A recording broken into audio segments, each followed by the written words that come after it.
Personally, I think I relate to a Honda Civic, funnily enough. I think I'm a pretty good listener, and most people can talk to me. And never once have I had a Honda Civic tell me to shut up or it doesn't care about my love life. I had a 2002 Honda Civic, and driving it to school and it being my first car, I always kept her super clean. I enjoyed my bi-weekly haircuts and took some long showers, so we matched. Now, you know when your friend texts you that he needs help moving tomorrow, and you show up even though it was super late notice? Yeah, that's the reliable people.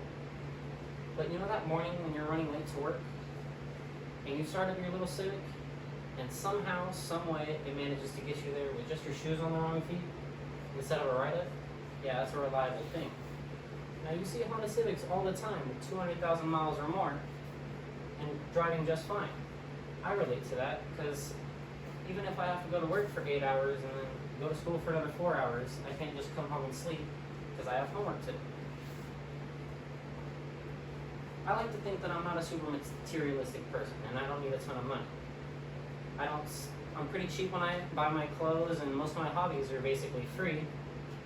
And my Civic only really ever asked for gas, and compared to now, well, that was pocket change. Except one day I got rear-ended, and I needed to replace its back bumper. Now, if this was a 2016 Ferrari, I would have been bankrupt, but it wasn't, so I spent $100 on a used one, and was back to driving through the streets. Now, a Honda Civic is a lot of people's first car, and even though it might not be their dream car, nobody hates a Civic. And I'm definitely not everybody's best friend, but I do get along with most people, even if we have different interests. I go with the flow for the most part. I like to keep my mind open. Kind of like how my passenger door would stay unlocked and just let anybody in. So, even though that car looked nothing like me and couldn't talk back to me, we got along pretty well. So, I think that's why I, Dominic Barber, think that I relate to a Honda Civic a little bit.